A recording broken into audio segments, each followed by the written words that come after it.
Assalamualaikum warahmatullahi wabarakatuh. Yang terhormat Ibu Dr. Hajia Syamsidah MPD selaku dosen pembimbing mata kuliah pelayanan prima.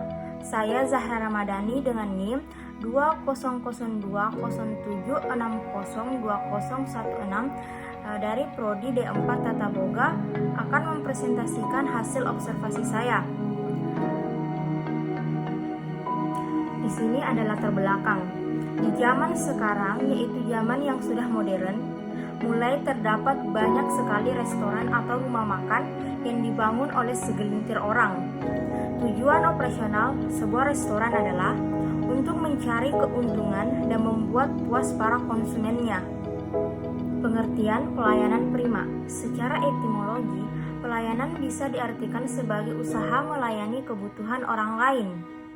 Pada dasarnya, melayani adalah kegiatan yang bersifat tidak berwujud yang ditawarkan kepada konsumen atau pelanggan yang dilayani. Karakteristik melayani dinyatakan sebagai berikut. Yang pertama, sifatnya tidak bisa diraba. Berlawanan sifatnya dengan produk barang jadi yang berwujud. Yang kedua, merupakan tindakan nyata. Dan yang terakhir, kegiatan produksi dan konsumsi tidak dapat dipisahkan secara nyata. Selanjutnya, perbedaan antara excellent service dan non-excellent service. Adapun excellent service adalah pelayanan yang memenuhi standar kualitas yang sesuai dengan harapan dan kepuasan pelanggan.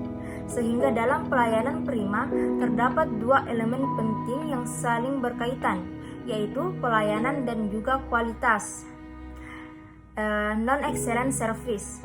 Non-excellent service adalah pola pelayanan yang tidak memenuhi standar kualitas yang sesuai dengan harapan dan kepuasan pelanggan. Di sini ada definisi layanan prima atau excellent service yang diungkapkan oleh para pelaku usaha.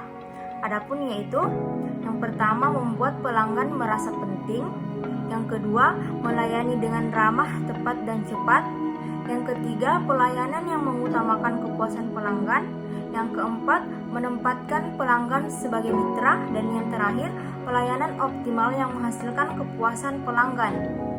Selanjutnya ada konsep dasar pelayanan prima atau excellent service, yaitu yang pertama ada kemampuan atau ability. Kemampuan atau ability ini menyangkut tentang melaksanakan komunikasi yang efektif, yang kedua mengembangkan motivasi, dan yang ketiga menggunakan humas sebagai alat untuk membina hubungan ke dalam atau keluar organisasi atau perusahaan. Yang kedua ada sikap atau attitude yang menyangkut tentang perilaku tertentu yang harus ditonjolkan ketika berhadapan dengan pelanggan. Yang ketiga ada penampilan atau appearance, yaitu penampilan fisik atau non-fisik yang merefleksikan kredibilitas kepada pelanggan. Yang keempat ada perhatian atau attention, kepedulian penuh terhadap pelanggan yang berkaitan dengan kebutuhan dan keinginan pelanggan maupun memahami saran dan kritiknya. Yang kelima ada tindakan atau action, yaitu kegiatan nyata yang dilakukan dalam memberikan pelayanan kepada pelanggan.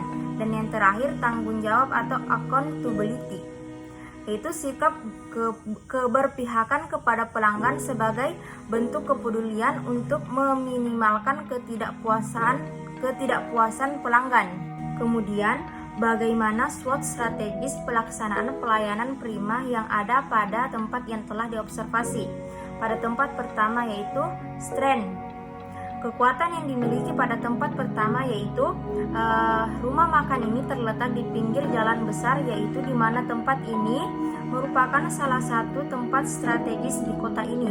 Yang kedua, harga makanan yang cukup terjangkau dengan cita rasa yang enak.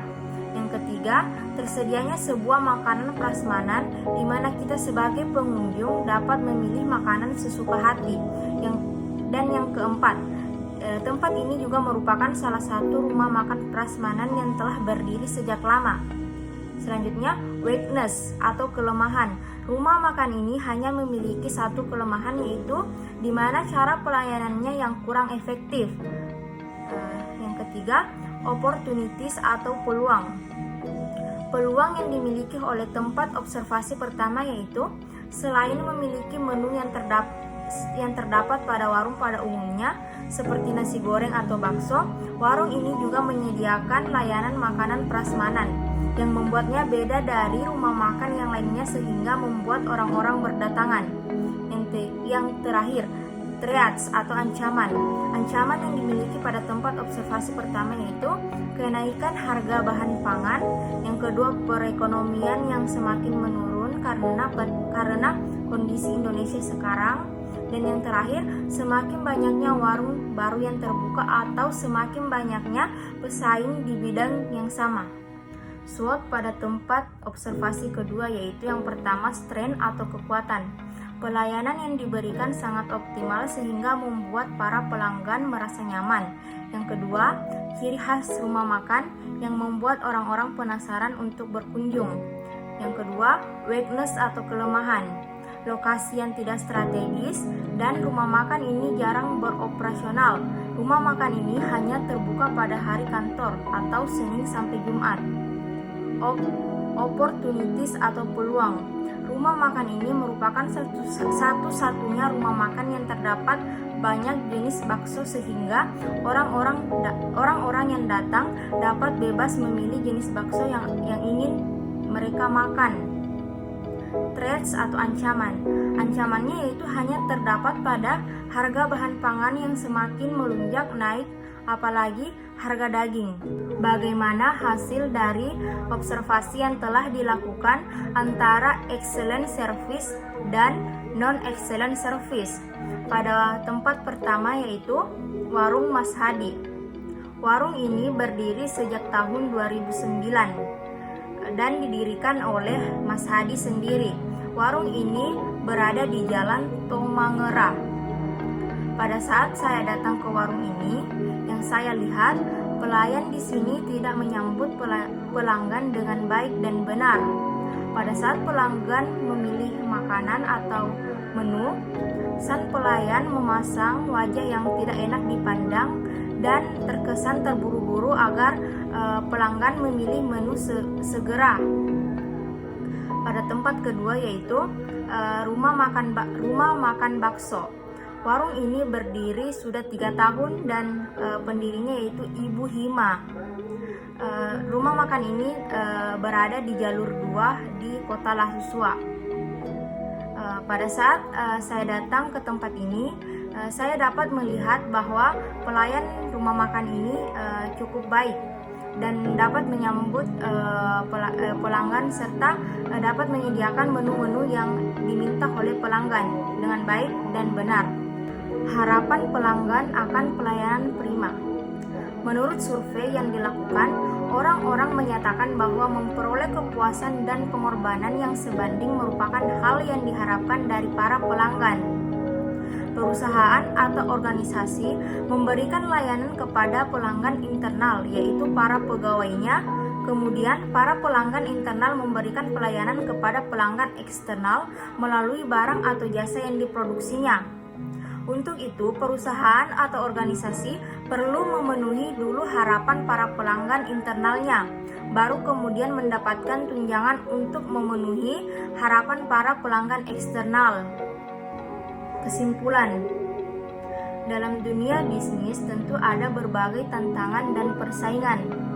Cara untuk menarik minat pelanggan agar menjadi pelanggan tetap di usaha yang sedang kita jalankan atau kita rintis, kita memerlukan pelayanan prima yang bukan hanya dapat berupa tampilan fisik atau juga berpenampilan menarik, namun kita juga membutuhkan tampilan non-fisik. Dengan pelayanan prima yang baik, kita akan memberikan kesan positif, juga rasa puas pelanggan yang akan membuat kemajuan sebuah usaha. Saya ucapkan terima kasih dan mohon maaf bila ada kesalahan. Dan saya ucapkan Assalamualaikum warahmatullahi wabarakatuh.